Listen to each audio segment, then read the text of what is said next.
પ્રવચન નંબર 3 આગમની ઓળખ. આપણે સૌથી પ્રથમ મંગળ પ્રાર્થનાથી ચાલુ કરશું, પછી ચૈતલ મંગળ ગીત નો સહેજ લેજે. છે મંગળ ગીત?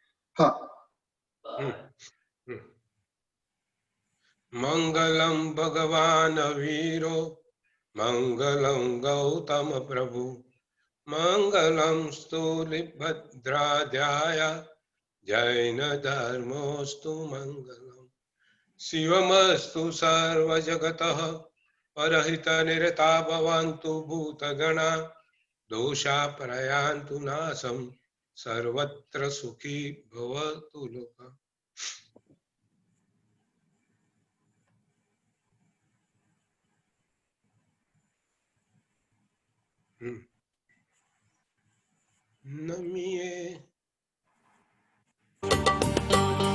નમીએ ભાવે શ્રી આગમ ગ્રંથ.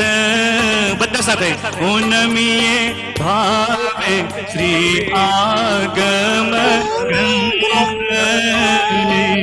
જેમાં ચોકે છે પ્રભુજીની વાણી કરે હર્ષાણી આગમન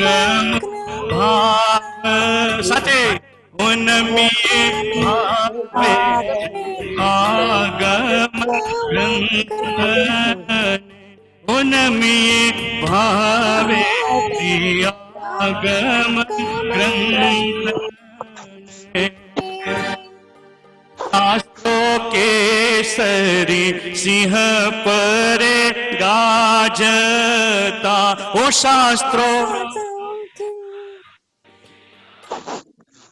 ગાજતા, એની ત્રાડો પાપો ભાગે, દોષો બધા નાશે આગમનમુ. નમીએ ભાવે ગ્રંથ, શાસ્ત્રો શંખ ધ્વનિ જેમ વાગતા, ઓ શાસ્ત્રો. ઓકે ચૈતલ. હેલો ચૈતલ. પકડી દીધું ભાઈ. હા, એમાં કઈક ગરબડ છે, ફરીથી આખું ફરી મંગાઈને જરા સારું, નહીં તો આપણે કોકની પાસે અહીંયા તૈયાર કરાવ. સારું. તો શું દર વખતે બબ્બે ગીતની આપણે એની પહેલી એક એક કરીને દર વખતે એક એક લેવાની, બધા ગાય જોડે, એવું મારી ઈચ્છા છે. ખૂબ સુંદર છે.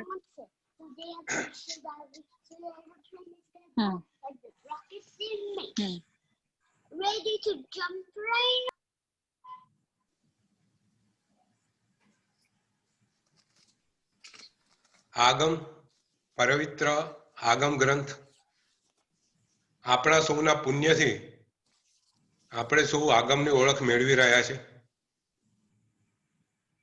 આગમ ગ્રંથ સાંભળવો, એને માણવો, એને જીવનમાં ઉતારવો એ આપણા બધાનું પુણ્યનું, જ્યારે પુણ્ય આપણું હૃદયમાં આવે ત્યારે જ આ બધું શક્ય છે. પવિત્ર આગમ ગ્રંથ ભગવાનની પરમાત્માની વાણીથી સુશોભિત છે. સૌથી મોટું મૂલ્ય આગમનું એ છે કે પરમાત્માની વાણી એમાં છે, ક્યાંય બીજા કોઈની વાણી એમાં નથી, કોઈએ એમાં ઘાલમેલ કરી નથી. આ અગત્યનું છે અને એટલા માટે જ આગમની મહત્તા છે. આપણે આ વાત આગળ કરશું. તાજેતરમાં દિવાળી ગઈ, એક નાનકડી સુંદર વાત મારા વાંચવામાં આવી હતી. દિવાળી ગઈ, દીપાવળી ગઈ, ભગવાન મહાવીર સ્વામી દિવાળી દિવસે નિર્વાણ પામ્યા. ભગવાન મહાવીર સ્વામી નિર્વાણ જયારે પામ્યા 2 દિવસ પહેલા લોકોમાં ખબર હતી, એક આશ્ચર્યની વાત છે, લોકોને ખબર હતી ભગવાન નિર્વાણ પામવાના છે, પરંતુ લોકોને શ્રદ્ધા બેસતી નથી કે ભગવાન નું દેહાકૃતિ એટલી સુંદર હતી, લોકોને ખ્યાલ નતો આવતો કે ભગવાન ખરેખર આ 2 દિવસમાં નિર્વાણ પામશે કે કેમ. એટલે લોકો એવું કહેતા હતા ખાલી આ બી અફવાઓ છે. લોકોમાં શું બધી વાતો ચાલે, કોઈ કે અફવા છે, કોઈ કે આ સાચું છે, કોઈ કે આ નથી સાચું. અને એમાંય ભગવાને ગૌતમ સ્વામીને બીજે ગામ મોકલ્યા હતા. એટલે લોકોને એવું હતું કે જ્યાં સુધી ગૌતમ સ્વામી પાછા ના આવે ત્યાં સુધી ભગવાન નિર્વાણ પામવાની કોઈ શક્યતા નથી.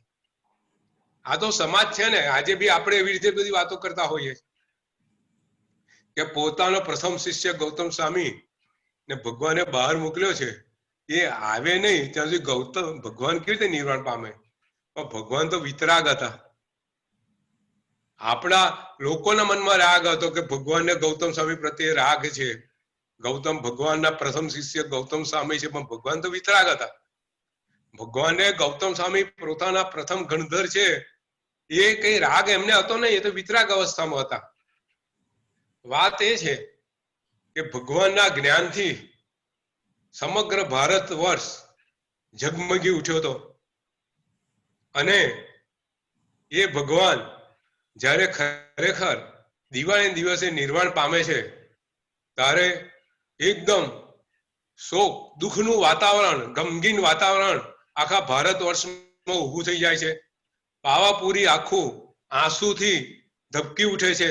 લોકોના આંખોમાં આંસુ માતા નથી.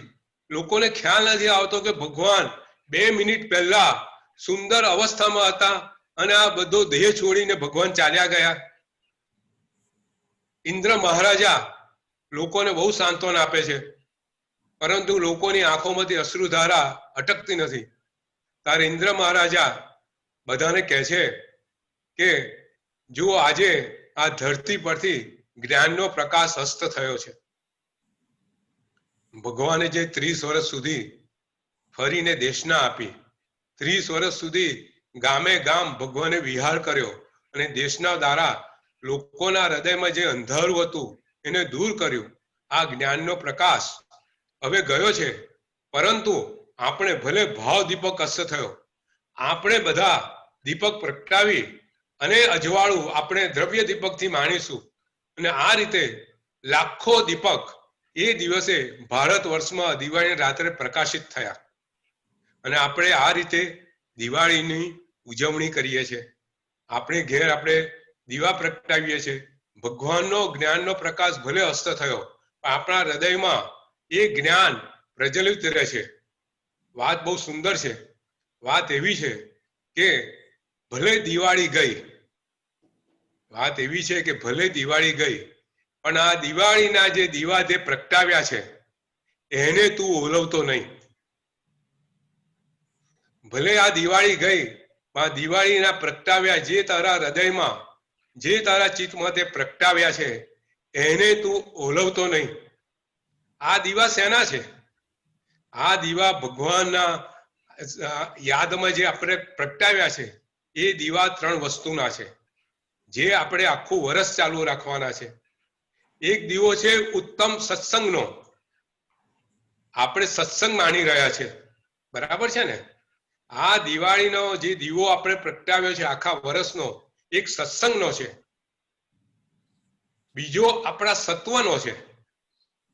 આપણે જે સત્સંગ પાછળનું જે સત્વ આપણે ફોરવ્યું છે, આપણે એની પાછળ આપણું જે કમિટમેન્ટ છે, આપણે દર અઠવાડિયે કાયમ જે ભગવાનની વાણી છે એની સાંભળીએ, એનું પારાયણ કરીએ છીએ, એને અનુપ્રેક્ષા કરીએ છીએ, એની ચિંતન કરીએ છીએ. આ જે સત્વ આપણે પ્રગટાવ્યું છે, અને આપણે જે શાસ્ત્રોનું વાંચન કર્યું છે, સત્સંગ, સત્વ અને શાસ્ત્રો, આ દીપક આપણે જે આપણા હૃદયમાં પ્રગટાવ્યો છે, આપણે એને આખું વર્ષ ચાલુ ને ચાલુ રાખવાનો છે. એને ક્યાંય ઓલવવાનો નથી. આ એક સુંદર વાત મારા વાંચવામાં આવી હતી, એવું આપણે બધાને શેર કરીએ.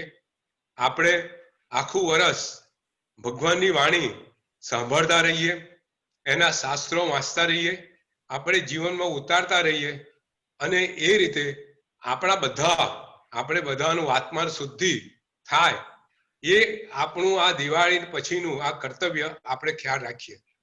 આજે આપણે સુંદર વાત, એક સુંદર ઘટના, એક સુંદર પ્રસંગ, એક વ્યક્તિત્વ, એની આપણે ઓળખ મેળવવાની છે. સંગ્રામસિંહ સોની. આપણે ઘણા શ્રાવકોના નામ સાંભળ્યા હશે. આનંદ શ્રાવક, પુણ્યા શ્રાવક, વસ્તુપાળ તેજપાળ, પેથર શાહ, વિજયા શેઠ, વિજયા શેઠાણી. આ બધા નામો તો આપણી નજર સામે છે, પણ સંગ્રામસિંહ સોનીનું નામ મને નથી લાગતું કે કોઈએ વધારે સાંભળ્યું હોય. સંગ્રામસિંહ સોની ઓસવાલ વંશમાં વણિક તેમજ ક્ષત્રિય. માંડવગઢમાં આશરે વિક્રમ સંવત 1450 સાલમાં થઈ ગયા. વીરતા અદ્ભુત હતી.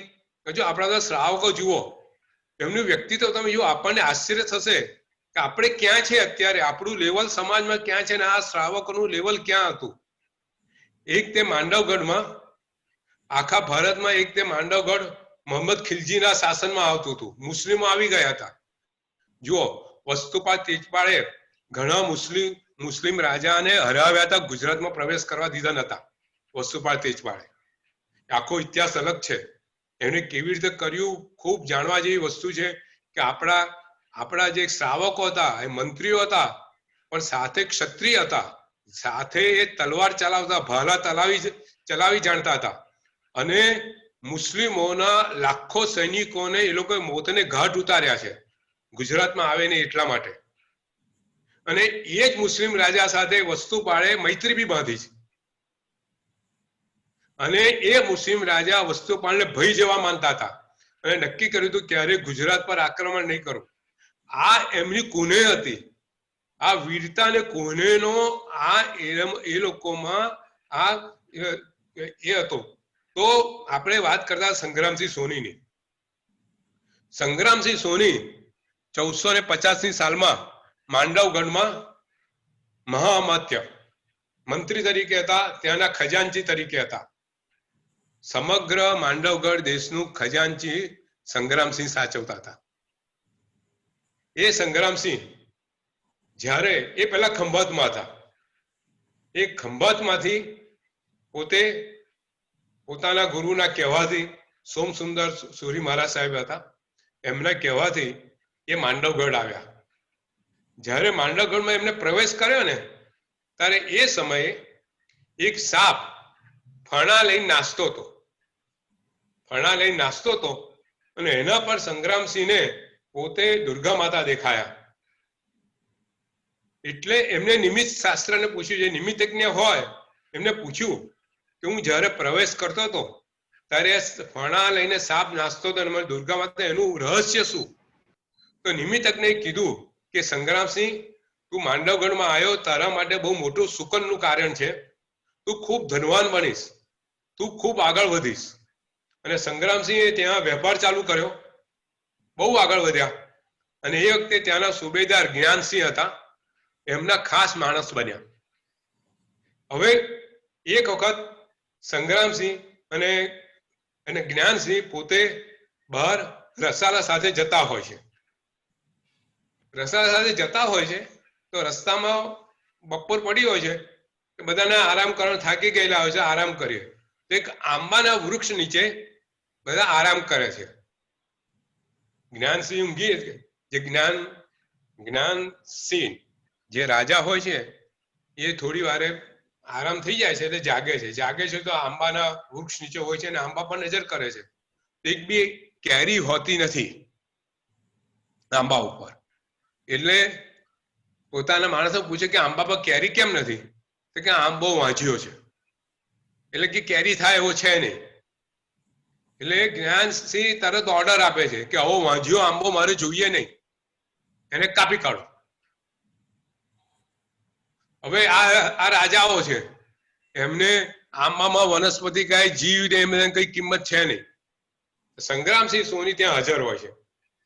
સંગ્રામ જો આ કેવા શ્રાવકો છે, કેવા વીર પુરુષો છે, અને પોતે પાછા રાજાના ખજાનચી છે, પણ પોતે પોતાની જે વાત જે કહેવાની છે એ કહેતા સહેજ બી ડરતા નથી. એ રાજાને કહે છે કે રાજા, આંબો ભલે વાંજ્યો હોય તો મને આપી દો, તમે એને કાપતા નહીં. તો રાજા ગુસ્સે થાય છે કે વાંઝિયાને રાખીને મારે શું કરવાનો, કે એ તો અપશુકન માને વાંઝિયાને, એમ કે વાંઝિયાને રાખીને મારે શું કરવાનો, તો કે 1 વર્ષમાં આ આંબો કેરી આપતો થશે કે સંગ્રામસિંહ કે છે એને આંબાને બચાવવો હોય છે કે 1 વર્ષ પછી જે થવાનું થાય. એટલે જ્ઞાનસિંહ સુલતાન એને કહે છે કે જો 1 વર્ષમાં આંબો કેરી નહીં પાકે તો આંબો જશે ને તું જઈશ કે છે.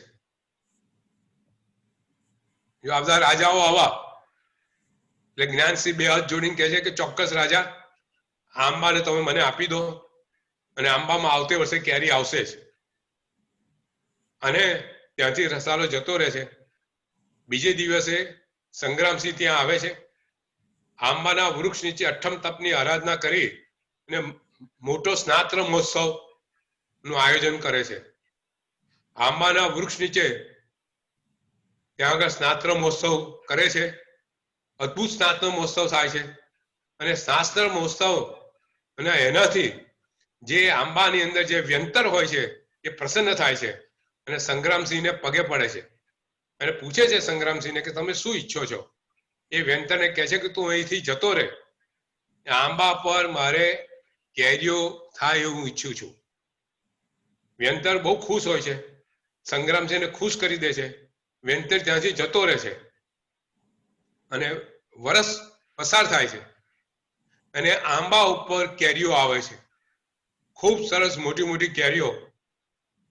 સંગ્રામસિંહ એક ચાંદીની થાળીમાં આંબા પરની જે સારામાં સારી કેરીઓ લઈ માણસને લઈ અને રાજા પાસે આવે છે. અને રાજાને ચાંદીના થાળમાં એ કેરીઓ ધરે છે.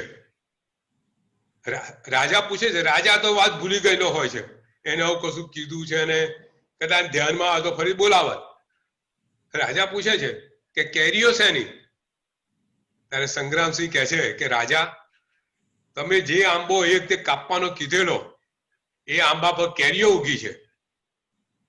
રાજાને માનવામાં આવતું નથી કે વાંઝિયો આંબો કેરી કેવી રીતે ઉગાડે, કે ચાલો તમને બતાવું. અને રાજા ત્યાં જાય છે. રાજા આંબા આખો કેરીથી લચી પડેલો હોય છે. રાજા ખુશ થઈ જાય છે અને ત્યાં સંગ્રામસિંહ એને પોતાના રાજ્યનું મંત્રી પદ આપી દે છે. આવા શ્રાવક હતા. આ શ્રાવક આવા વીર હતા, 12 વ્રત ધરાવી શ્રાવક હતા. એક વખત ત્યાં આચાર્ય સોમસુંદર સુરી મહારાજ સાહેબ માંડવગઢમાં આવે છે. સંગ્રામસિંહને પેથડશાહની વાત ખબર છે કે ભગવતી સૂત્ર પર પેથડશાહે 1 સોનામોહર મૂકેલી અને 36,000 સોનામોહરથી આગમ લખાવેલા. સંગ્રામસિંહ સોની અહીંયા સોમસુંદર મહારાજ સાહેબને વિનંતી કરે છે કે પ્રભુ આપ ભગવતી સૂત્રનું મને વાંચન કરાવો, મને ખૂબ ઈચ્છા છે. અને ત્યાં એ ચાતુર્માસમાં સોમસુંદર મહારાજ સાહેબ ભગવતી સૂત્રની વાંચના કરાવે છે. અહીંયા ભગવતી વાંચનામાં સંગ્રામસિંહ પોતે પેથડશાહની માફક 1 સોનામોહર મૂકે છે. જ્યાં ગોયમ ગોયમ શબ્દ આવે ત્યારે 1 સોના પર એ મૂકે. સંગ્રામસિંહની માતા અડધી એટલે 2 શ્લોકે 1 સોનામોહર મૂકે અને સંગ્રામસિંહની પત્ની 4 શ્લોકે 1 સોનામોહર મૂકે. એટલે 63,000 સોનામોહર ભેગી થાય છે. અને આ 63,000 સોનામોહર સોમસુંદર મુનિ કહે છે કે તું એનાથી શાસ્ત્ર લખાવ. અને સંગ્રામસિંહ સોની એ સોનામોહરથી આગમ શાસ્ત્રો સોનાની સહીથી લખાવે છે, કલ્પસૂત્રો સોનાની સહીથી લખાવે છે, તેમજ ઘણા ગ્રંથો નું ત્યાં એ ફરીથી ત્યાં લખાવે છે. અને આ રીતે આગમની સેવા આ મહાપુરુષોએ આપણે ત્યાં કરી છે અને એ રીતે આગમો આપણી પાસે આવેલા છે. નહીં તો આ મુસ્લિમ રાજા ની વખતમાં આ બધું ક્યાંય જતું રહ્યું હોત. તમે જોજો આપણો ઇતિહાસ છે ને, તમે જો અકબર વખતે છે ને શાંતિચંદ ઝવેરી હતા, ઔરંગઝેબ વખતે જે શાંતિચંદ ઝવેરીનો અત્યારે વંશ વસ્તુ કે કસ્તુરભાઈ લાલભાઈ એ શાંતિચંદ ઝવેરીનો વંશ છે, ઓસવાળ વંશ છે. તમે આ બધા મુસ્લિમ રાજા જયારે હતા ભારતમાં રાજ કરતા હતા ત્યારે જૈન શ્રાવકો પોતે એ બધા મુસ્લિમ રાજાના મંત્રી તરીકે હતા, તેમજ રજપૂત રાજાના મંત્રી તરીકે હતા. પોતે તલવાર ભાલા બધું ચલાવતા હતા, રાજ્ય આખું સંભાળતા હતા. રાજાઓ પોતાના રાજનો બધો કારોબાર આ મંત્રીઓને આપતા હતા. વર્ષોના વર્ષો સુધી પેઢી દર પેઢી આપણા શ્રાવકો વેપાર કરવા સાથે રાજ્યનું બી સંભાળ કરતા હતા, એટલે મહાજન કહેવાતા હતા.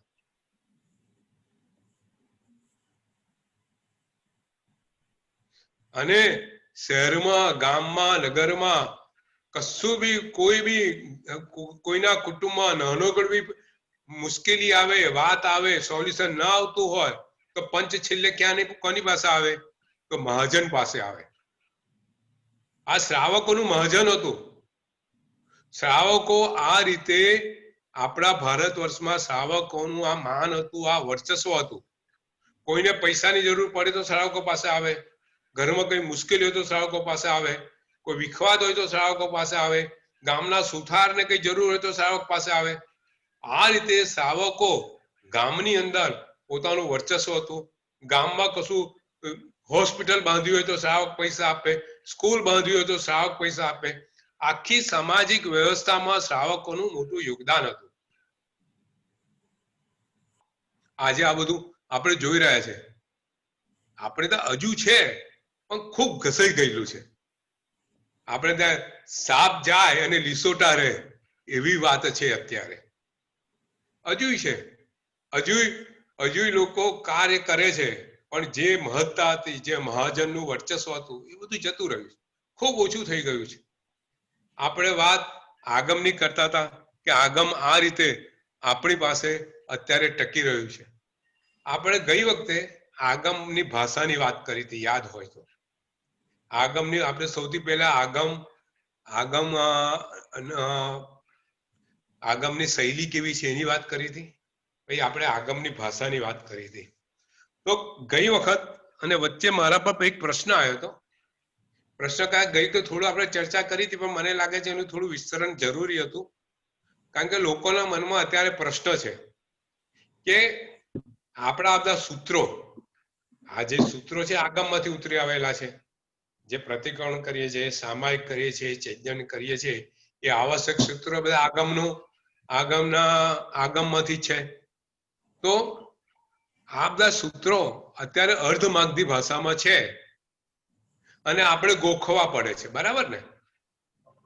મુશ્કેલી શું છે ભાઈ, આગમોના સૂત્રો છે, આપણે ગોખવા પડે છે અને એનો અર્થ કરવો પડે છે, અને આપણને અર્થ ખબર નથી, આપણને એનો અર્થ ખબર પડતી નથી. તો પછી આપણે આ બધી ક્રિયાઓમાં આગમ સૂત્ર એને બદલે એને ગુજરાતી ભાષાંતર કરી અને સૂત્રો કેમ ના વાપરીએ? તો આપણને એનો ભાવ ખબર પડે, એનો ભાવ ખબર પડે તો આપણી ક્રિયા સફળ થાય. આવો એક આર્ગ્યુમેન્ટ છે, એક પ્રશ્ન છે, બરાબર છે? આજે કેટલા લોકો આવો પ્રશ્ન કરે છે ને નીતિન? હા. તો એનું સમાધાન શું? આવો જે પ્રશ્ન છે તો આપણા વર્ષોથી 2500 વર્ષથી અથવા તો જ્યારથી લિપિબદ્ધ થયું, તો શું એ બધા મહર્ષિઓને આ બધા પ્રશ્નો ખબર નહીં હોય? તો એનો ઉત્તર શું? તો સૌથી પહેલી વાત એ છે કે આપણી ભાષા છે ને સમયે સમયે બદલાય છે. તમે જોજો કે આપણી જે ગુજરાતી ભાષા હતી, જે નર્મદે મરાઈ કે પછી આચાર્ય હેમચંદ્ર સુરી મહારાજ સાહેબ જે ગુજરાતી ભાષા હતી, એ જ ગુજરાતી ભાષા અત્યારે આપણી પાસે છે. ઘણો ફેરફાર થઈ ગયો છે, ઘણા શબ્દો જતા રહ્યા છે. તમે જૂની ગુજરાતી ભાષાના સ્તવનો વાંચશો ને તો આપણને એનો ખબર નહીં પડે. ધારો કે આપણે બોલીએ છીએ કંઠે વિવર વર્તુલ, વિવર એટલે શું? શબ્દ જતો રહ્યો, આપણને શબ્દ ખબર નથી, એના અર્થો ખબર નથી. તો ગુજરાતી ભાષાના અર્થો આપણને ખબર નથી. આપણી અત્યારની ગુજરાતી ભાષા તો અંગ્રેજીથી મિક્સ થયેલી છે. આપણે મિક્સ બોલીએ છીએ, જુઓ મિશ્રણ થયેલું છે. એટલે આપણી અત્યારની ભાષા ગુજરાતી ઇંગ્લિશ ભાષા સાથે મિશ્ર ભાષા છે. તો હવે આવું હિન્દી ભાષા અર્ધમાગધીમાંથી ધીરે ધીરે હિન્દી ભાષા આવી ગઈ. તો સમયે સમયે ભાષા બદલાતી ગઈ. એટલું નહીં, સ્થળે સ્થળે બદલાતી ગઈ. તમે અત્યારે મારવાડમાં ભાષા અલગ હોય, અહીંયા ભાષા અલગ હોય. તો પ્રશ્ન એ થાય કે જો જે મૂળ આગમ સૂત્રો છે, જો એને જે તે વખતની ને જે તે સ્થળની ભાષામાં એનું ભાષાંતર કરવામાં આવ્યું હોય તો આપણી પાસે અત્યારે આગમ સૂત્રો રહ્યા હોય. જો 1500 વર્ષમાં જે તે સમયે જે તે ભાષામાં એનું જે આ વિચાર કર્યો કે ભાઈ અત્યારે ગુજરાતી ભાષામાં કરો, તો એ જે તે મહર્ષિઓએ જે તે ભાષામાં એનું ટ્રાન્સલેટ કરેલું હોય તો અત્યારે આપણી પાસે આગમ મૂળ ભાષામાં રહ્યા હોય. અત્યારે કઈ ભાષામાં હોય આપણને ખબર ના પડે. એટલે આપણું સદભાગ્ય છે કે ભગવાન જે બોલેલા તે જ ભાષામાં આગમ આપણી પાસે છે. અત્યારે કોઈએ એને ટ્રાન્સલેટ કરવાનો પ્રયત્ન કર્યો નથી.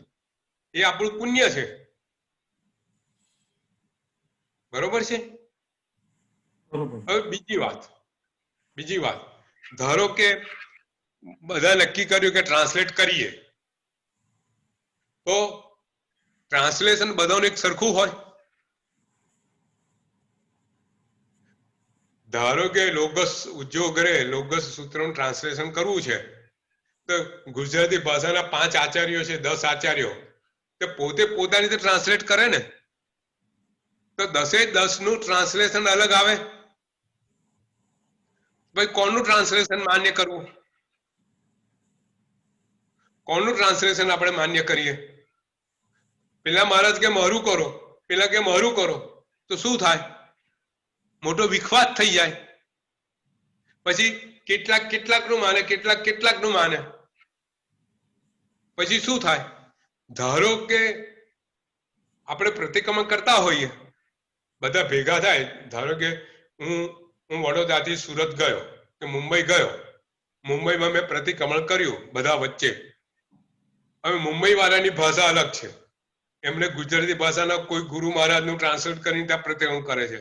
હું બરોડા મારા ગુરુ મહારાજનું ટ્રાન્સલેટ એનું પ્રતિક્રમણ કરું છું, તો પ્રતિક્રમણ બધાનું સરખું થાય?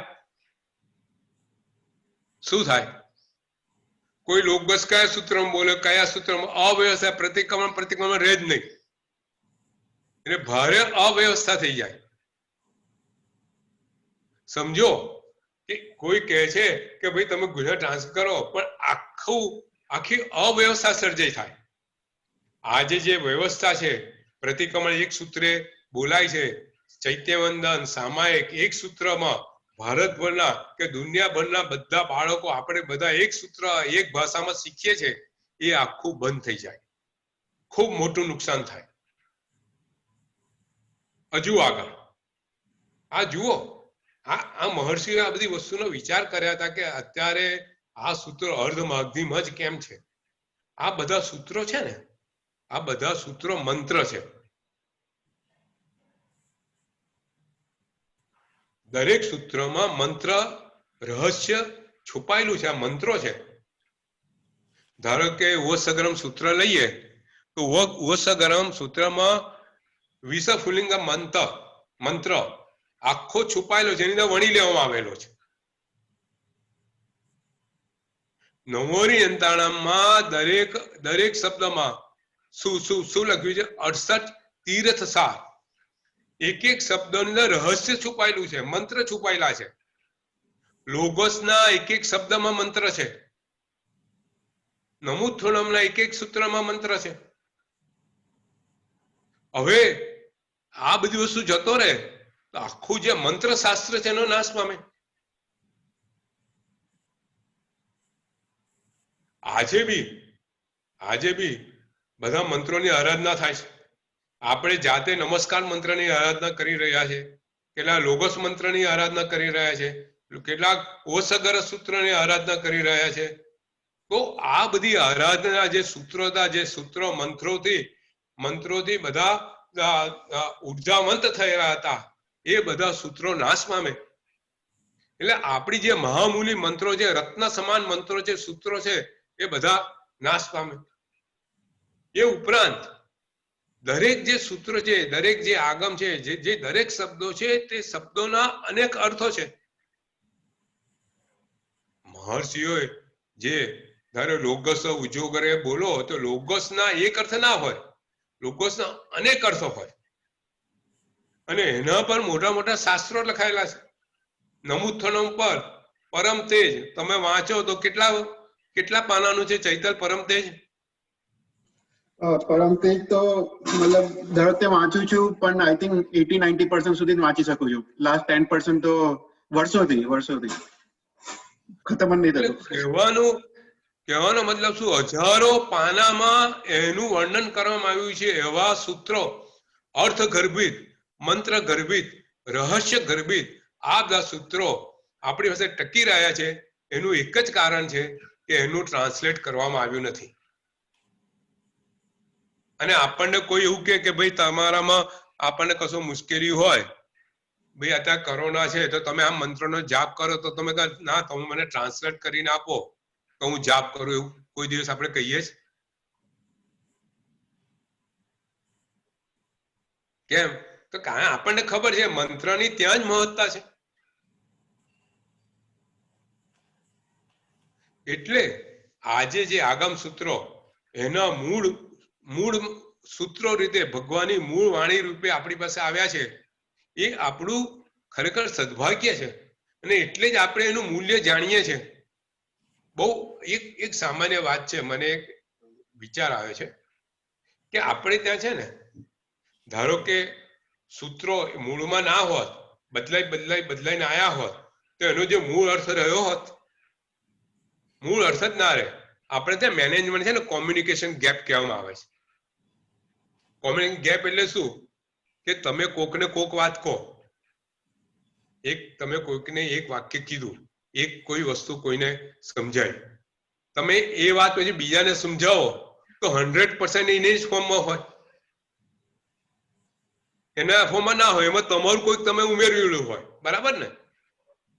એટલે પેલાનું કોઈક ગયેલું હોય ને તમે કંઈક ઉમેરેલું હોય, પછી એ વાત બીજો ત્રીજાને કે તેમાં ફેરફાર થાય કે ના થાય? સંકેત નીતિન તમે જુઓ, એટલે તમને પછી 2500 વર્ષ સુધી આપણી જોડે આવતા તો બહુ જ બધો ફેરફાર નાશ પામ્યો હોય. હું તમને કહું, અમે લોકો છે ને, એક પ્રસંગ મને યાદ આવે છે. અમે એક બરોડામાં અમે કોલેજમાં હતા ને ત્યારે જિજ્ઞાસા વૃંદની સ્થાપના કરેલી. જિજ્ઞાસા વૃંદ એનું નામ. અને એમાં દર અઠવાડિયે, દર મહિને એક સારા વક્તાને બોલાવીએ, એનું વક્તવ્ય સાંભળીએ. અમે 50 અમારા યુવાન મિત્રો બધા, તેમજ દોલતભાઈ દેસાઈને બોલાવેલા. દોલતભાઈ દેસાઈનું નામ બહુ સરસ એ જમાનામાં. એમનું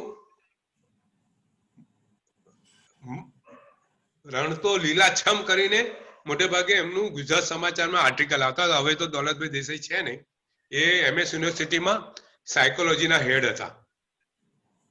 અને એમને અમારી સમક્ષ એક પ્રયોગ કર્યો હતો કોમ્યુનિકેશનનો. આખી મેનેજમેન્ટની વસ્તુ છે. અમે તો 45 જણ બેઠેલા, 50 જણ, અને એમને એક જે પહેલો વ્યક્તિ બેઠેલો એના કાનમાં એક વાક્ય કીધું. એમને વાક્ય એવું કીધું કે ભાઈ ઇન્દિરા ગાંધીએ બાંગ્લાદેશને હરાયો અને આખો વિશ્વ ઇન્દિરાબેનની હિંમતના વખાણ કરે છે. આવું એક વાક્ય એમના કાનમાં કીધું. કારણ કે ભાઈ તારે એકદમ ધીમા અવાજે કીધું કે બીજો જોડે વાળો સાંભળે નહીં. હવે તારે આ વાત બીજા વાળાને કહેવાની. તારે મેં જે વાત કીધી બીજાને કહે, ને બીજાને બિલકુલ કાનમાં કહેજે, ત્રીજો સાંભળે નહીં, એ બીજો ત્રીજાને કહે. એમ કરીને એમને પ્રયોગ કર્યો અમારી સામે. 45 જણને કહેવામાં આવ્યું. પછી 20મા જણને વચ્ચે ઉભો કર્યો. હવે તું બોલ કે અને તને બાજુવાળે તને શું કીધેલું? એને જે કીધું એમાં ઇન્દિરાય નથી ને બાંગ્લાદેશે નતો ને હિંમત નથી ને કશું નતું. ઇન્દિરાબેન ઉડી ગયા હતા, બાંગ્લાદેશે ઉડી ગયો હતો, અને શું આવ્યું તું ખબર જ ના પડી. એટલે આપણે કહેવાનું શું કે આપણે જે આગમ સૂત્ર આપણી પાસે જે રહેલા છે એના મૂળ અર્થમાં રહેલા છે, મૂળ વાણીમાં રહેલા છે, એ જ આપણું સદભાગ્ય છે. હવે આપણે ગઈ વખત આગમ પુરુષ, ચૈતલ અત્યારે આગમ પુરુષ મુકાશે ખરો? હા, હું પ્રેઝન્ટેશન મૂકું છું. હા,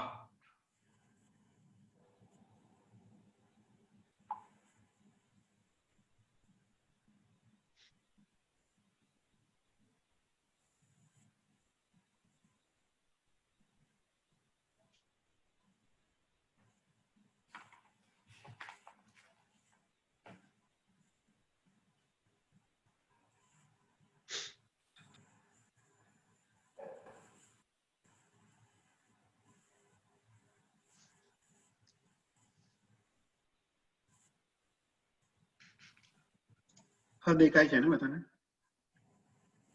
હજુ આખો દેખાયો નથી, ખાલી ચિત્ર દેખાય છે.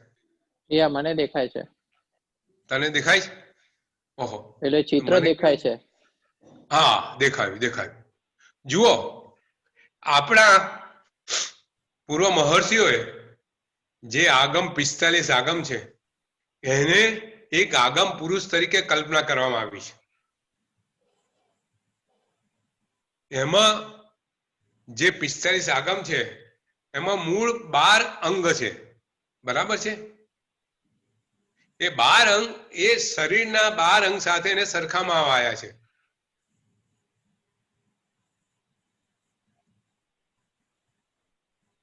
હવે તમે જુઓ એ જે 12 અંગ છે એ શરીરના 12 અંગ સાથે સરખામાં આવ્યા છે કે જમણો પગ છે એમાં આચાર અંગ, ડાબો પગ છે એમાં સૂત્ર કૃતાંગ, પછી જમણી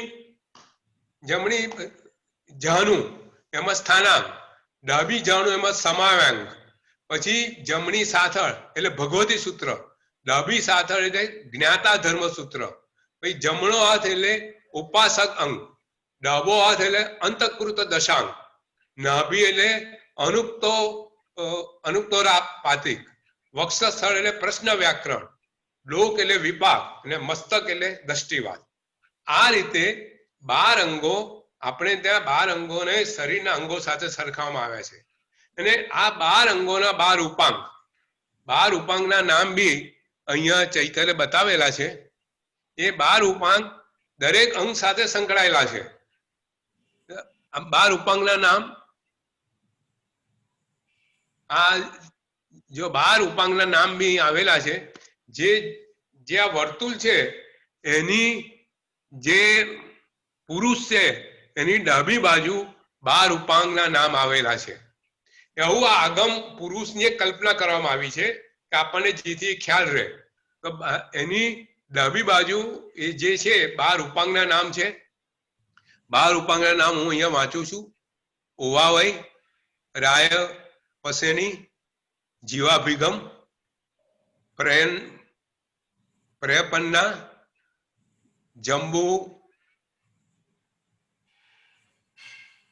જંબુદીપ પન્નતિ, નિર્યાવાલિકા, કપયાડીસા, ઉફિયા, પફોચુલા અને વિનહી દશા. આ 12 ઉપાંગ એ ડાબી બાજુ બતાવેલા છે. હવે ચરણે ફરતા,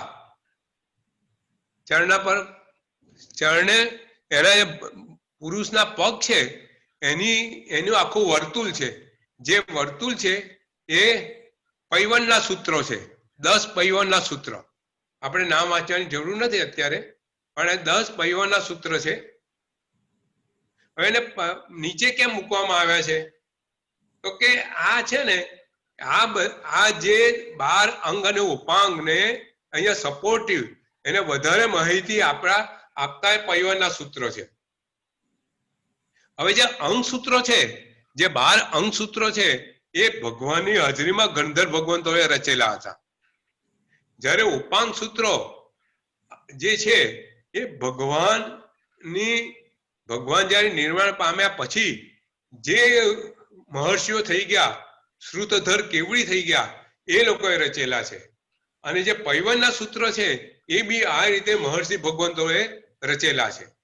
એટલે આ 10 પરિવારના સૂત્રો કહેવાય છે. પછી એનાથી નીચે હવે ઉપર 6 છેદ સૂત્રો. હવે છેદ સૂત્રો એ મસ્તકે કેમ આપેલા છે? કારણ કે મસ્તકે જે દ્રષ્ટિવાદ છે એનું વિસ્તૃત કરવામાં આવેલું છે. આજે 12 નંબરનો અંગ જે દ્રષ્ટિવાદ અંગ છે એ ઉચ્છેદ થઈ ગયો છે. એનો આપણી પાસે અત્યારે છે નહીં, પણ એમાંથી જે તારવી દીધેલો જે 6 છેદ સૂત્રો છે એ 6 છેદ સૂત્રો મસ્તકે બતાવેલા છે. પછી 4 મૂળ સૂત્રો, 10 વૈકાલિક, ઉત્તરાય દંડ, નંદી સૂત્ર અને અનુયોગ સૂત્ર, જે 4 મૂળ સૂત્રો છે એ પગમાં બતાવેલ છે. કારણ કે મૂળ સૂત્ર છે જેના આધારે આગમ પુરુષ ઉભો છે એ એમાં બતાવેલા એને હિસાબે એને 4 મૂળ સૂત્ર અને 2 ચુલિકા, નંદી સૂત્ર અને અનુયોગ દ્વાર.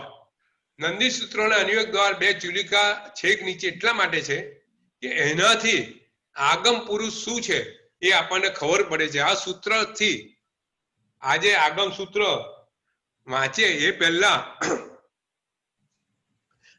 આગમમાં શું છે એ નંદી સૂત્ર અને અનુયોગ દ્વારની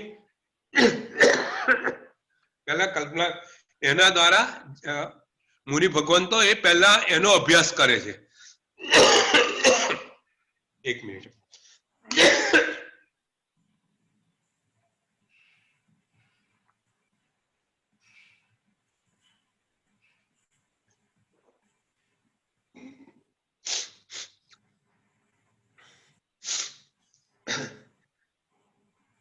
એટલે આજે આપણે જે 45 આગમ છે એના જે ભાગ પડ્યા છે 12 અંગસૂત્ર, એમાં 12મું જે દ્રષ્ટિવાદ છે એ અત્યારે આપણી પાસે મોજૂદ નથી.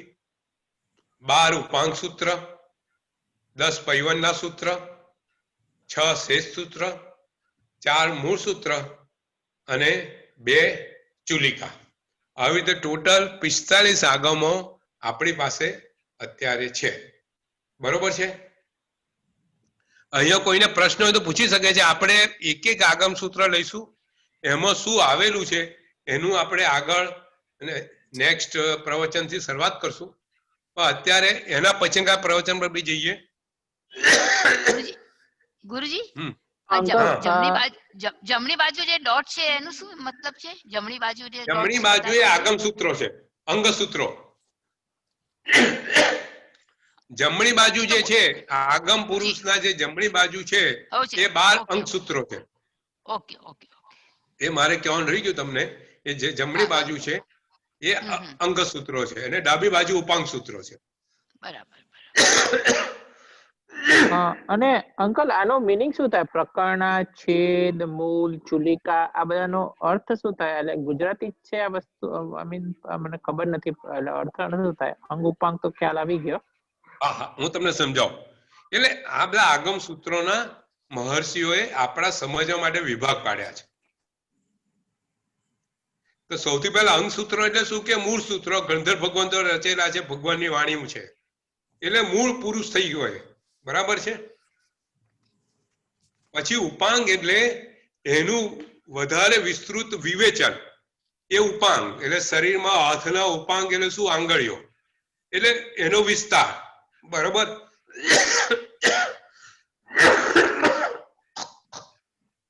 એક મિનિટ. અંકલ ને બહુ ખાંસી થઈ ગઈ છે, દવાઈ લેતા જ નહીં. અંકલ ચેતન તબિયત બરોબર છે ને? હા, તબિયત બરાબર છે, પણ બધાને શરદી છે એવું છે. એટલે ખાંસી થઈ ગઈ ને એટલે જરા બોલવામાં કદાચ ઇટ ફીલ ડિફિકલ્ટ. હા, ઉંમર પ્રમાણે ખાંસી થાય એટલે બહુ દિક્કત થઈ જાય ને. એટલે થોડું ધ્યાન રાખજો આ કોવિડ ના કારણે. તો ના, ઓકે છે, કશું બીજું કશું છે નહીં, કઈ શરદી નથી. ના, સારું છે, ચિંતા કરતા નહીં કોઈ. મને છે ને થોડું આ વાતાવરણ બદલાવ્યું ને એનું મને થોડા એલર્જી હંમેશા થતી, પણ સારું છે. હા, કોઈ ચિંતાનું કારણ નથી. હા, આપણે હવે 12 ઉપાંગ એટલે એની અંદર જે અંગોનું એમાં વિસ્તરણ છે એટલે ઉપાંગ કહેવામાં આવ્યું છે. પછી આવે છે 6 છેદ સૂત્ર, 10 પૈવનના સૂત્ર. પૈવનના આ પૈવનના સૂત્ર શું છે કે જે આ બધા આગમો છે એની અંદરની જે વાતો છે એ લઈને એનું વધારે એનું વિસ્તરણ કરવામાં આવ્યું છે, એને સમજાવવામાં આવ્યા છે. દાખલા તરીકે ધારો કે આપણે આચારણ સૂત્ર લઈએ. હવે આચારણ સૂત્રમાં કઈ એક વિષય ના હોય. આચારણ સૂત્રમાં સાધુ મહારાજના આચાર વિશે લખવામાં આવ્યું છે. ભાઈ આચાર વિશે લખતા એ કર્મની બી થિયરી આવે, જીવની બી થિયરી આવે કે જીવો કેટલા પ્રકારના છે, કર્મ કેવી રીતે બંધાય, નરકમાં જવાય, આવું કરો તો આમ થાય. એટલે આચાર સાથે સાથે ઘણા બધા વિભાગો સાંકળી લેવામાં આવ્યા હોય. હવે પૈવનમાં શું છે કે દરેક કોઈ આચાર અંગમાં એટલે એક અંગની અંદર કર્મનો આ વિસ્તરણ કરવામાં આવ્યું હોય, બીજા અંગની અંદર કર્મની બીજી વાત કરવામાં આવી હોય, ત્રીજામાં ત્રીજી વાત કરવામાં આવી હોય, તો આ બધાનું સંકલન કરી અને પૈવનાની અંદર એને વધુ વિસ્તારથી સમજાવવામાં આવે. ખ્યાલ આવ્યો ને? હા અંકલ, આ ખ્યાલ આવી ગયો. શાબ્દિક અર્થ પૈવનાનું ખબર નહીં પડી. જેમ ઉપાંગનું તો ખબર પડે છે કે અંગના સબઓર્ડિનેટ છે, પણ પૈવનાનો શાબ્દિક અર્થ? પૈવનનું શબ્દ હું તમને કહું. પૈવનના એટલે આપણે એનું પ્રાકૃત શબ્દ હોય. એક સેકન્ડ એ ગુજરાતી શબ્દ છે પૈવનના? આ પૈવનના છે ને, ના પૈવનના જે છે એ તમારે અર્ધમાગધી છે. અર્ધમાગધી છે અને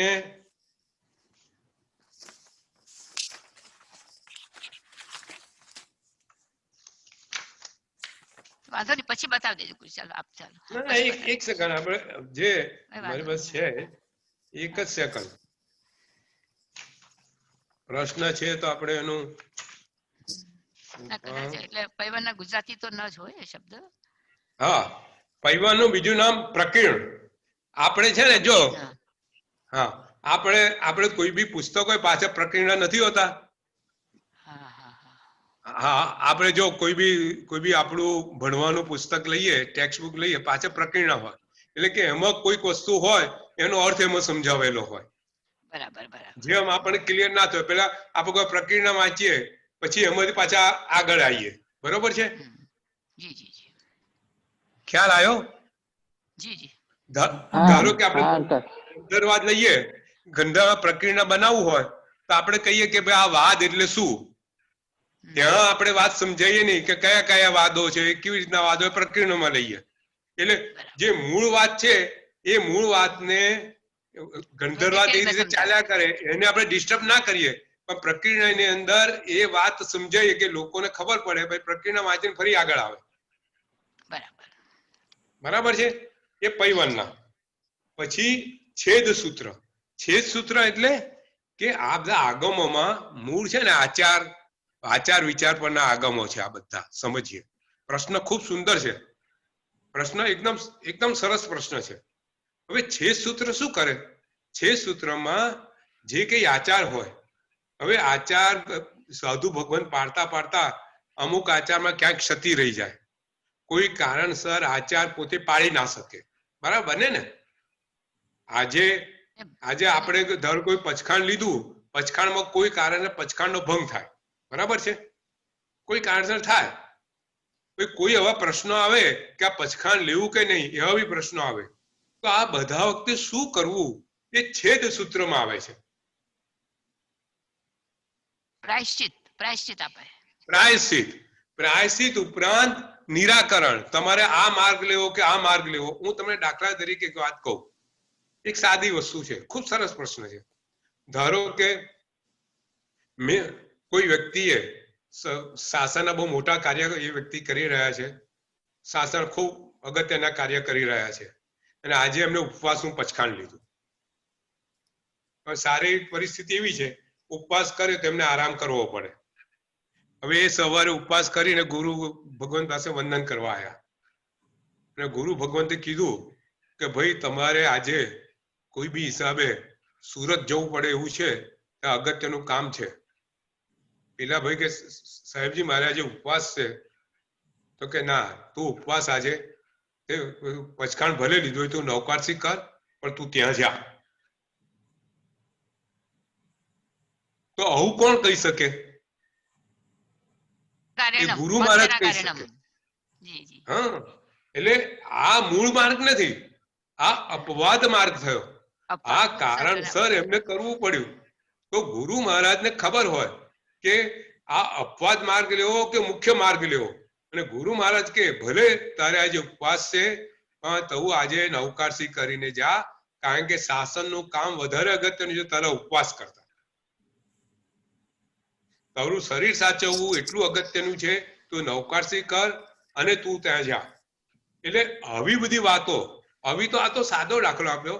આવા અઢળક પ્રસંગો, રોજ રોજ આવા પ્રસંગો બનતા હોય સાધુ કે આપણા જીવનમાં. તો ગુરુ ભગવંત આપણને કહે કે કેવી રીતે કરવું. દાખલા તરીકે હમણાં જ આપણે પ્રેક્ટિકલ લઈએ કે આ વખતે બધાએ પ્રતિક્રમણ શેના પર કર્યું? ઓનલાઈન કર્યું ને? આપણે બધાએ કર્યું, ઝૂમમાં કર્યું. હવે પ્રતિક્રમણ એવું થાય? ના થાય, ના થવું જોઈએ. ના થવું જોઈએ. ના, બરાબર. છતાંય કર્યું ને, આ અપવાદ માર્ગ કહેવાય. આ કાળ એવો છે, એટલે અપવાદ માર્ગનું આપણે ગ્રહણ કરવું પડ્યું. આ મૂળ માર્ગ નથી.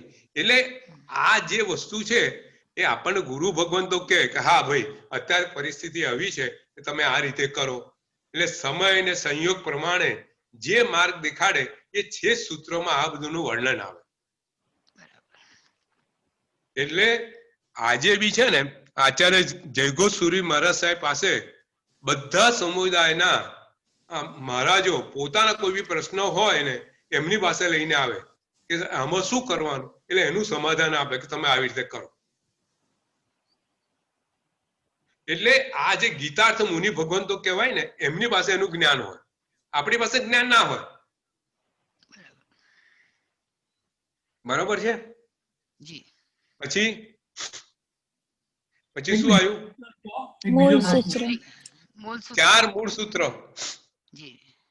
ચાર મૂળ સૂત્રમાં શું છે? 10 વૈકાલિક, આવશ્યક સૂત્ર, ઉત્તરાય ધ્યાન. હવે જો ચાર મૂળ સૂત્ર એટલે શું છે? ઉત્તરાય ધ્યાન, આવશ્યક, 10 વૈકાલિક સૂત્ર શું છે? સાધુ જીવનનું એમાં આખું આવેલું છે. એટલે કે જેને આગમ વાંચતા પહેલા 10 વૈકાલિક સૂત્ર વાંચે, આ બધા મૂળ સૂત્રો છે કે જૈન શાસનની જે કઈ વસ્તુઓ છે બધી એમાં સમાવેલી છે. નંદી સૂત્ર, અનુયોગ દ્વાર, 10 વૈકાલિક, ઉત્તરાધ્યાન સૂત્ર. બરાબર છે? હવે 2 ચુલિકા. 2 ચુલિકા એટલે નંદી સૂત્ર અને અનુયોગ દ્વાર. હવે આમાં શું છે? નંદી સૂત્રમાં જેવી રીતે આ પ્રકીર્ણક છે, પણ નંદી સૂત્રમાં આગમમાં શું શું આવેલું છે એવું કરીને સમજાવેલું છે. અનુયોગ દ્વારમાં આગમની કેવી રીતે પદ્ધતિ પડી, શું વિભાગ પડ્યા, એ રીતે આગમની જે સમજ છે એ ચુલિકા દ્વારા આપણને આપવામાં આવેલી છે. એટલે એનું નામ ચુલિકા છે, એડિશનલ. પ્રકીર્ણ પછી બી એડિશનલ હોય, ખબર છે? આપણે પ્રકીર્ણ પછી બી એડિશનલ હોય, એ ચુલિકા. બરાબર છે? કોઈ પ્રશ્ન અહીંયા? સારો પ્રશ્ન હતો. સાંભળો, હા, આપણી પાસે અત્યારે દ્રષ્ટિવાદ નથી, બરોબર? હા, પણ દ્રષ્ટિવાદ ઉપરનું આ જે આપે કહ્યું કે પેલું છેદ સૂત્ર છે તેમાંથી દ્રષ્ટિવાદની એના અંશો છે. એમાં દ્રષ્ટિવાદ તો છે નહીં, પણ એ ભગવંતોને ખબર હતી કે દ્રષ્ટિવાદ ઉપરથી જે પછી મુનિ ભગવાન થઈ ગયા એ લોકોએ 6 સૂત્રની રચના કરેલી. એટલે દ્રષ્ટિવાદ નાશ પામ્યું, પણ 6 સૂત્ર રહ્યા. એટલે દ્રષ્ટિવાદ બહુ મોટું હતું, તમે સમજો. એમાં 14 પૂર્વ બી હતા અને ચરણાનુયોગ હતો, દ્રવ્યાનુયોગ હતો, બધું ભરેલું હતું. હવે એમાંથી આ વસ્તુ આપણી પાસે રહી એમ. એટલે એમાંથી થોડાક અંશો આપણને મળે અત્યારે. હા, થોડું રહ્યું. થોડું એટલે મોટા સાગરમાંથી બિંદુ જેટલું આપણી પાસે છે, પણ છે. કહેવાનો મતલબ એ. હા, બરાબર છે. સરસ. હવે આપણે આગળ અને જઈશું. અંકલ અને આ વિલુપ્ત થવાનું મેઇન કારણ શું કે આપણે જેમ જેમ સમય પસાર થતો ગયો એમ હા, સાધુ હા. ભગવંતોની એટલે ક્ષમતા ઓછી થતી ગઈ ને એ પ્રમાણે હા, ઘણા પછી ઘણા કારણો વિ- હું તમને સમજાવું. મેં આવતી વખતે આ વસ્તુ લેવાનો છું, છતાંય સંકેત તારો પ્રશ્ન છે. એક સાદું સમજાવું કે એક તો બધાની ક્ષમતા ઓછી થતી ગઈ એક કારણે. બીજું કારણ એ કે રાજ્ય વ્યવસ્થાઓ બધા રાજાઓ વચ્ચે ભયંકર યુદ્ધો થયા. યુદ્ધોની અંદર આપણા શ્રવણ ભગવંતોએ એક જગ્યાથી બીજી જગ્યાએ વિહાર કરી દેવો પડ્યો. એટલે એમને સ્વાધ્યાય કરવાનો જે સમય મળવો જોઈએ એ મળ્યા નહીં. બરાબર ને? યુદ્ધ થતા રહે રાજા વચ્ચે.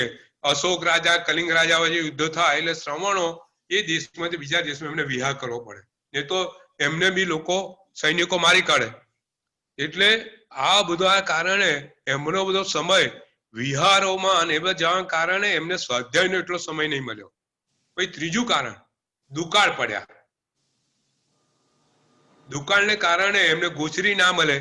આ બધા કારણે એમને અનશન સ્વીકાર્યા અને આ કારણે બધા જ્ઞાન બધું લુપ્ત થતું ગયું.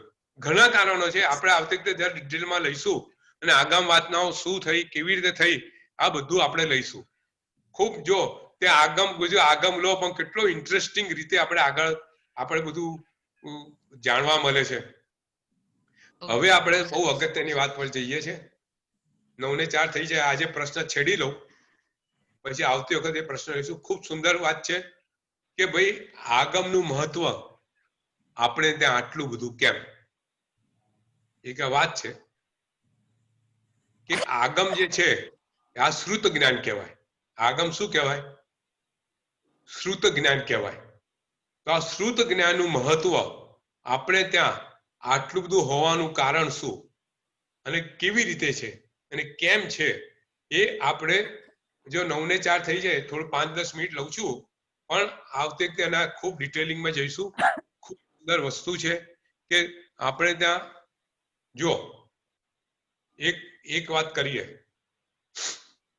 કે ભગવાનનું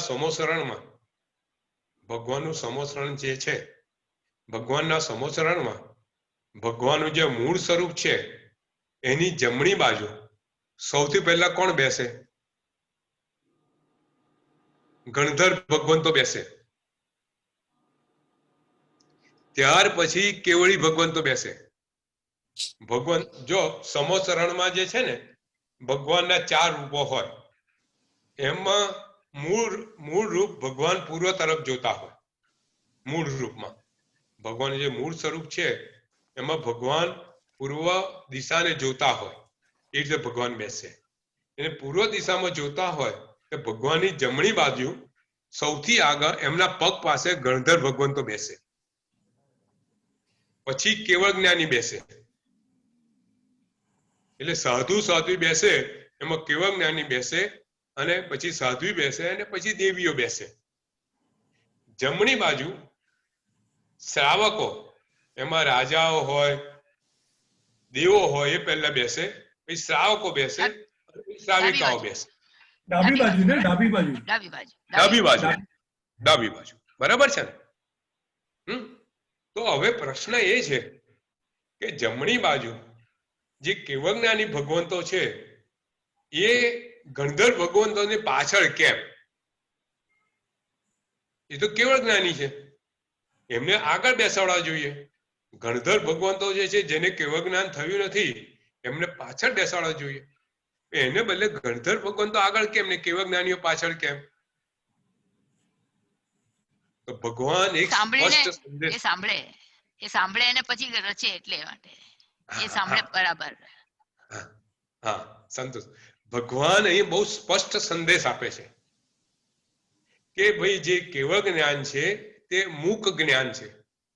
મૂક એટલે ન બોલતું. કેવળ જ્ઞાનીઓ બોલે તો શ્રુત જ્ઞાન થઈ જાય. કેવળ જ્ઞાની પાસે જે જ્ઞાન છે એ મૂક જ્ઞાન છે, છે જ્ઞાન સર્વોત્તમ, પણ મહત્તા એટલી નથી એની. મહત્તા ક્યારે થાય જ્ઞાનની? તમે બોલો તારે, બરોબર ને? કેવળ જ્ઞાની જ્યાં સુધી બોલે નહીં ત્યાં સુધી એનું શ્રુત જ્ઞાન લોકોને પમાડી શકે નહીં, બરાબર છે? એટલે કે શ્રુત જ્ઞાન કેમ ઊંચું, કેમ એની મહત્તા વધારે? કે શ્રુત જ્ઞાન પોતે જાતે તો પામે છે પણ બીજાને પણ પમાડે છે. શ્રુત જ્ઞાનથી બીજા લોકો બી ધર્મ પામે, શાસન પામે. એ કારણસર શ્રુત જ્ઞાનની મહત્તા કેવળ જ્ઞાન કરતા બી વધારે છે. બીજી વાત, જો હવે આપણે અંદર જઈ રહ્યા છે કે આ વસ્તુ કેમ છે, આપણે ત્યાં આગમ સૂત્રોનું મહત્વ કેમ આટલું બધું છે. બીજી વાત, કોઈ બી કેવળ જ્ઞાની કેવળ જ્ઞાન કેવી રીતે પામે? તો કે આખી જે સીડી છે, જે સ્ટેપ્સ છે, કે સૌથી પહેલા એ શ્રુત જ્ઞાન દ્વારા, સૌથી પહેલા કોઈ બી જીવ શ્રુત જ્ઞાન દ્વારા શ્રુત જ્ઞાન દ્વારા પોતે સમજ કેળવે.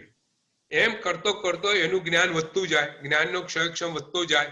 શ્રુત જ્ઞાન મેળવતા મેળવતા મેળવતા પોતાની દર્શનની શુદ્ધિ કરતો જાય, પોતે જે આચાર કરે છે આચારની શુદ્ધિ કરતો જાય, બરાબર ને? જેમ આપણે શીખતા જઈએ, જેમ ભણતા જઈએ, તેમ તેમ આપણી સમજ વધતી જાય, તેમ તેમ જે કઈ ક્રિયા કરીએ એ ક્રિયા આપણી વધારે વધારે શુદ્ધ અને સારી થતી જાય. આપણે ડોક્ટર જેમ ભણતા જાય, MBBS થાય, MBBS પછી જે ઓપરેશન કરે, MD થયા પછી ઓપરેશન વધારે સારું કરી શકે કે નહીં? ડોક્ટર છે, બરાબર છે, એ MBBS થયેલો એ સારું ઓપરેશન કરે કે MD જે ન્યુરોસર્જન સારું ઓપરેશન કરે? તો ન્યુરોસર્જન સારું ઓપરેશન.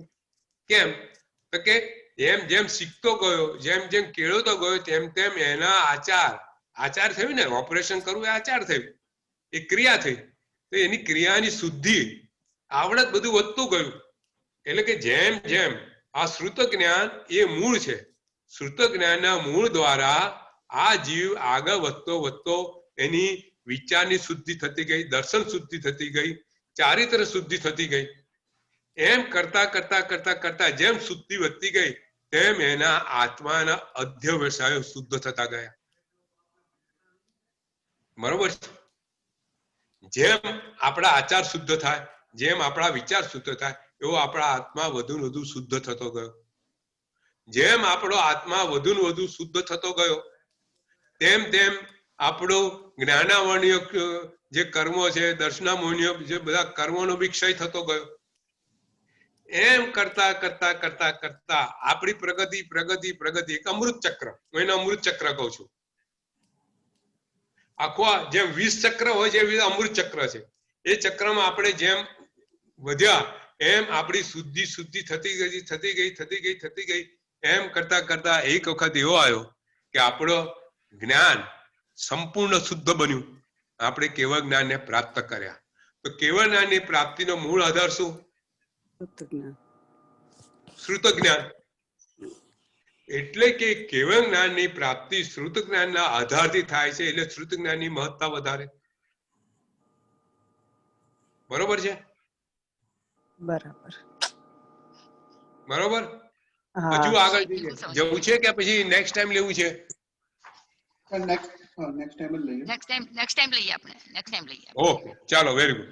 હજુ 5-6 વસ્તુ આપણે બતાવી છે, પછી આપણે 9:45 થઈ ગયા છે અંકલ. અહીંયા પાંચ જે વાચનાઓ છે, ક્યારે પહેલી થઈ, ક્યારે બીજી થઈ, દરેક વાચનામાં શું શું થયું, એમ કરતા કરતા આગમ આપણી પાસે કેવી રીતે આવ્યા એ આપણે લઈશું. પછી દરેક આગમ સૂત્ર પરનું આપણે સામાન્ય માહિતી આપણે આપશું. એવી રીતે આપણે આગળ વધશું. કોઈ પ્રશ્ન હોય તો પૂછો. અંકલ, એક ક્વેશ્ચન હતું. બધા રિલિજન ના જે બાઇબલ છે, કુરાન છે, એ લોકો બધાના ફેમિલી આગળ મોસ્ટલી હોય છે ઘરે. તો આપણામાં કયું રાખવું જોઈએ? જે ધર્મ ગ્રંથ હોય આપણે ઘરે હા. કયું અલાઉડ હોય એ કયું છે એવું? આપણે ત્યાં ઘરમાં રાખવા માટે 45 આગમ આપણે રાખી શકીએ, સમજો. ઓહ, ઓકે. રાખવામાં કોઈ વાંધો નથી, તમે રાખો, વાંચી ન શકીએ, વાંચી ન શકાય. દર્શન કરીએ, એટલે દર્શન કરવાના, પૂજા કરવાની. ઓહ, અચ્છા. એટલે લાઈક કઈ રીડ કરવાનું કે લાઈક બિગિન આવું કઈ નથી એવું? કેમ વાય કેમ ના રાખી શકીએ, વાંચી શકીએ આપણે? હા, હવે એનું કારણ એવું છે, તમે સમજો કે હવે હું એમડી ડોક્ટર કોઈ છે, એમડી ડોક્ટર, બરાબર છે, એના વાંચવાના પુસ્તકો અલગ હોય. પછી હું પહેલા ધોરણમાં આવું અને હું એવું કહું કે મારે એમડી નું જે ભણે છે મારે આજથી વાંચવાનું ચાલુ કરવું છે, કોઈ અલાવ કરે? ના કરે. સમજવાય ને, એટલે આપણને સમજ ન પડે એટલા માટે. હા, અર્થનો અનર્થ બી કરીએ ને. ધારો કે પાંચમા ઇંગ્લિશ આવડી ગયું અને મેડિકલની બુક લઈને બેઠા હોય તો આપણને હાર્ટ વિશે સમજણ પડી જાય બરાબર, જે એમડી ડોક્ટર સમજે? ના, કદી નહીં. ના પડે. એટલે આપણે ત્યાં બધે જો છે ને, સંસારમાં બી આવું જ હોય છે. આપણે આ પ્રશ્ન કરીએ ને, આપણે સંસારમાં બી આપણે જે ક્રિયા કરીએ એમાં પ્રશ્ન કરવાનો કે ભાઈ એમડી, તમે ધારો કે ઓપરેશન માટે ગયા હો, આપણા શરીરમાં કોઈ આપણે બીમાર પડ્યો હોય અને હાર્ટનું ઓપરેશન કરવા ગયા હોય, તમે હાર્ટના કાર્ડિયોલોજીસ્ટ પાસે જાઓ કે પછી પેટના એની પાસે જાઓ? હાર્ટના પાસે જઈએ. બરાબર. ભાઈ એનો અધિકાર એનો છે, એ આ વસ્તુનો સ્ટડી કર્યો છે, એને કર્યો છે, ત્યાં સુધી પહોંચ્યો છે, એટલે આપણે એના માટે જઈએ છીએ. તો અહીંયા એવું છે, એમાં એવું છે, ભગવાને કે આપણે ઋષિ ભગવંતોએ, મુનિ ભગવંતોએ કીધેલું છે કે ભાઈ આગમ વાંચવું હોય તારો આ અધિકાર હોવો જોઈએ, તારી શરીરની સ્થિતિ આ હોવી જોઈએ, તારા વિચારની સ્થિતિ આવી જોઈએ, તારી આચારની સ્થિતિ આવી જોઈએ. તું આ કરીશ, તારું મન એ ડેવલપ થયું હશે તો તું આ વાંચીશ તો તું એમાંથી સાચા અને સારા અર્થ કાઢી શકીશ, નહીં તો તારા અર્થ અનર્થ હશે. તું સંસારમાં રહેલો છું અને આગમનો અર્થ કાઢવા જાય તો સંસારની દ્રષ્ટિએ જોતો જાય, એ બરોબર નથી. તારે પહેલા સંયમ શું છે, સંયમ કેવી રીતે પડાય છે, સંયમથી તને અંદર આત્માના ગુણોનો શું વિકાસ થયો છે એની અનુભૂતિ થાય, પછી જો તું વાંચે તો તને એનો સારો અને સાચો અને વ્યવસ્થિત અર્થ તને સમજાય. આપણે ત્યાં જો વ્યવહારમાં બી બિલકુલ આવું જ છે. વ્યવહારમાં કોઈને 5મા ધોરણના છોકરાને કોઈ MBBS ના પુસ્તકો નથી આપતું, બિલકુલ આ વસ્તુ છે એમ. અને બીજું એટલે એકલા સાધુ ભગવંતોને છૂટ છે આગમ વાંચવાની ખાલી? હા, અને એવું નથી હોતું અંકિત, એમાં એવું હોય છે કે કયા અંગ ક્યારે વાંચવા, કયા મુનિ ભગવાન ક્યારે કયા અંગોને વાંચવા માટે કે કયા ઉપાંગોને વાંચવા માટે એ પોતે અધિકારી બને છે, એના માટે એને યોગ કરવા પડે છે, અમુક આંબેલ કરવા પડે, અમુક રીતે રહેવું પડે, 15 દિવસના યોગ કરવા પડે, પછી એ શક્તિ મેળવે, પછી આ વસ્તુ વાંચે. મારા સાહેબ પહેલી વાર દીક્ષા લે, ફર્સ્ટ ટાઈમ જયારે દીક્ષા લે તો પછી એ કયા આગમ ગ્રંથથી શરૂઆત કરે, લાઈક લર્ન કરવા? એ 10 વૈકાલે. 10 વૈકાલિકથી. અને ઇઝી સર, આપણે જે આ છે પહેલું જે 12 છે આપણું, એ ઇઝ ઇટ રિલેટેડ? આપણે ભગવાનની જયારે પૂજા કરીએ છીએ ત્યારે ભગવાનની પૂજા બી ત્યાં આ 12 અંગો પર જ કરીએ છીએ જે આ પિક્ચર્સમાં બતાવે છે? ના, જો એમાં થોડું, જો જાંગો પણ નથી પૂજા. જુઓ, આપણે 12 અંગોની 9 અંગની પૂજા છે, મૂળ તો આપણે 9 અંગની પૂજા છે, આમ 13 અંગ થાય છે, એમાં જાંગ નથી અને ખભા છે, તમે જુઓ, સાથળ નથી, બરાબર છે, અને કપાળ છે, એટલે થોડો અલગ છે. તમે આમ એક સારી વિચારણા કરી કે એને આવી રીતે Relate, સરખાપણું છે કે નહીં correlate જોવાનો વિચાર કર્યો, બહુ સરસ. આઈ એપ્રિશિએટ. બહુ સરસ. એમાં અલગ છે, થોડું અલગ છે. બરાબર બરાબર. ચાલો. ખૂબ સરસ. લોકોનો જો ઇન્ટરેસ્ટ ખૂબ વધતો જાય છે અને આપણે આ રીતે જ આગળ વધશું ખૂબ, કારણ કે જો આમાં છે ને ખૂબ આ આગમમાં તો ઘણું, એક આગમમાં તો આખું જણવારો જતો રહે તો પતે નહીં, પણ આપણે એ રીતે લઈશું, થોડા અમુક વસ્તુ લઈશું, આગમમાં આવેલી અમુક કથા લઈશું કે જે આપણને બહુ ઉપયોગી હોય, એવી કથાઓ પણ આપણે લઈશું આગમના. બરાબર છે? Thank you uncle. Thank you uncle. बहुत अच्छा, धन्यवाद. Thank you so much. Yeah. બહુ સરસ. આપણે બધા ખૂબ સારી રીતે ભાગ લો છો, રસપૂર્વક. आप बहुत मेहनत करते हैं, कितना पढ़ के फिर हमें बताते हैं. बहुत जय जिनेन्द्र पंकज भाई. जय वो तो मेरे फायदे में है ना संतोष बहन. मैं जो करता हूँ स्वाध्याय होता ही है, बिल्कुल आपका स्वाध्याय स्वयं का होता है, पर हमें भी बहुत मजा आता है, बहुत ही अच्छा लग रहा है, बहुत अच्छा लग रहा है. अच्छा, आज 10-15 मिनट में लेट हो गई एक्चुअली. वो क्या है ना, पहले मध्यमा का संस्कृत का क्लास था, फिर देरासर भी जाना होता है, तो वो जाकर आई, तो बस वही. बराबर. आप भी बहुत मेहनत कर रहे हो संतोष बहन, बहुत तेज है. आप नितिन भाई सब इतनी मेहनत कर रहे हो. नितिन भाई बहुत मेहनत करते हैं, हमारे तो गुरु है वो संस्कृत के लिए, बहुत अच्छा पढ़ाते हैं. जी चलिए આપણે એક નૌકાર ગણીને છૂટા પડશું. जी. નમો અરિહંતાણમ, નમો સિદ્ધાણમ, નમો હયણમ, નમો વજ્જાણમ, નમો લોયે સવસાવણમ, સવ પાપણાસણમ, જી અનાજ્ઞા વિરુદ્ધ જે કઈ બોલાવે મન વચન કાય કરીને ઈચ્છામી ટુકડા. સાતામાં રહેજો અંકલજી.